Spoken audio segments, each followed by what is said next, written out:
ప్రస్తుత కాలంలో సైబర్ నేరాలు విపరీతంగా పెరిగిపోతున్నాయి.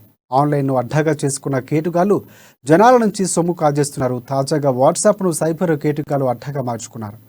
ఏవేవో నంబర్ల నుంచి కాల్స్ చేస్తూ అందిని కడికి దోచేసుకుంటున్నారు.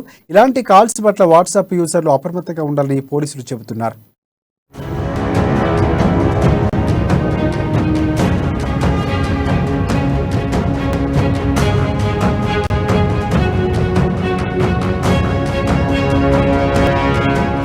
సైబర్ మోసాలపై ప్రజలకు అవగాహన కల్పించేందుకు ప్రభుత్వాలు ఎన్ని ప్రయత్నాలు చేస్తున్నా, పోలీసులు పెద్ద ఎత్తున ప్రచారాలు నిర్వహిస్తున్నా సైబర్ నేరగాళ్లు మాత్రం రోజుకో కొత్త పందాలో విజృంభిస్తున్నారు. అమాయకులకు అడ్డమైన లింకులు పంపిస్తూ బ్యాంకు ఖాతాలను ఖాళీ చేస్తున్నారు. తాజాగా ఉద్యోగ అవకాశాలు, లాటరీలు, రుణాలు, పలు టాస్కుల పేరుతో వాట్సాప్ వినియోగదారులను బురిడీ కొట్టిస్తున్నారు. ఈ మధ్య కాలంలో చాలా మందికి ఇతర దేశాల నెంబర్ల నుంచి వాట్సాప్ కాల్స్, మెసేజ్లు వస్తున్నాయి. వరుసగా కాల్స్ చేస్తూ ప్రజలను మభ్యపెట్టేందుకు సైబర్ నేరగాళ్లు ప్రయత్నిస్తున్నారు. పలువురు వీరి ఉచ్చులో పడి నిలువున మోసానికి గురవుతున్నారు.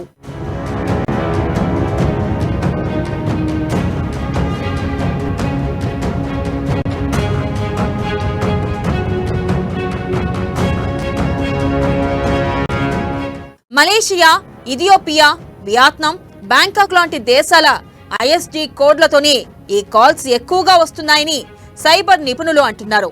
ఇలా గుర్తు తెలియని నెంబర్ల నుంచి కాళ్లు, మెసేజ్లు వచ్చినప్పుడు అప్రమత్తంగా ఉండాలని ప్రజలను హెచ్చరిస్తున్నారు. ఫారెన్ కోడ్స్ ఉన్న ఫోన్లు వస్తే అసలు లిఫ్ట్ చేయొద్దని పోలీసులు అంటున్నారు. ఇంటర్నేషనల్ నెంబర్ల నుంచి అమ్మాయిల పేర్లతో మెసేజ్లు, వీడియో కాల్స్ వస్తున్నట్లు పోలీసులకు చాలా మంది ఫిర్యాదులు చేస్తున్నారు. విదేశాల కోడ్తో వచ్చినంత మాత్రాన అది అంతర్జాతీయ కాల్ కాదని, ఇలాంటి కాల్స్ ను తక్షణమే బ్లాక్ చేయాలని పోలీసులు చెబుతున్నారు.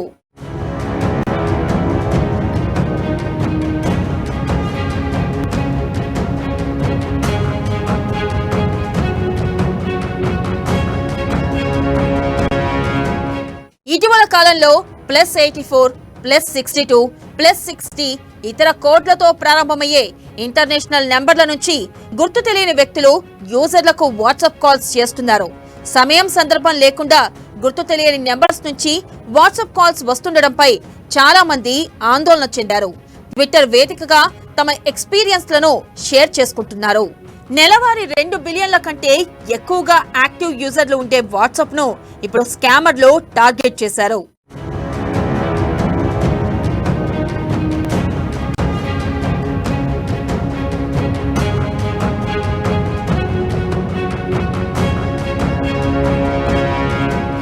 ఈ కొత్త తరహా స్కామ్ పై వాట్సాప్ స్పందించింది. అనుమానాస్పద కాల్స్ ను రిపోర్ట్ చేయాలని, యూజర్లు వెంటనే ఆ నంబర్లను బ్లాక్ చేయాలని సూచించింది. మెటా యాజమాన్యంలోని వాట్సాప్ కంపెనీ యూజర్లకు మరింత సెక్యూరిటీ అందించేందుకు ఆర్టిఫిషియల్ ఇంటెలిజెన్స్ వంటి అడ్వాన్స్ టెక్నాలజీలో ఇన్వెస్ట్ చేస్తుంది. వాట్సాప్ ప్లాట్ఫామ్ లో దుర్వినియోగాన్ని ఎదుర్కోవడానికి వినియోగదారు ఫిర్యాదులు, సంబంధిత చర్యల వివరాలతో మంత్లీ యూజర్ సేఫ్టీ రిపోర్ట్ ను పబ్లిష్ చేస్తుంది. ఒక్క మార్చి నెలలోనే కంపెనీ 4.7 మిలియన్ అకౌంట్లను ఈ సంస్థ నిషేధించింది.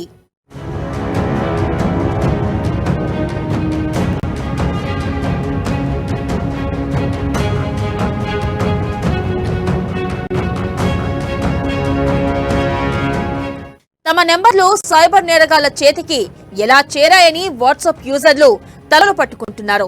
వరుసగా కాల్స్ చేస్తూ విసిగిపోతున్నామని, మెసేజ్లు చేస్తూ ఇబ్బందులకు గురి చేస్తున్నారని వాపోతున్నారు. ఇలాంటి కాల్స్ పట్ల వాట్సాప్ యూజర్లు కూడా అప్రమత్తంగా ఉండాలని పోలీసులు అంటున్నారు.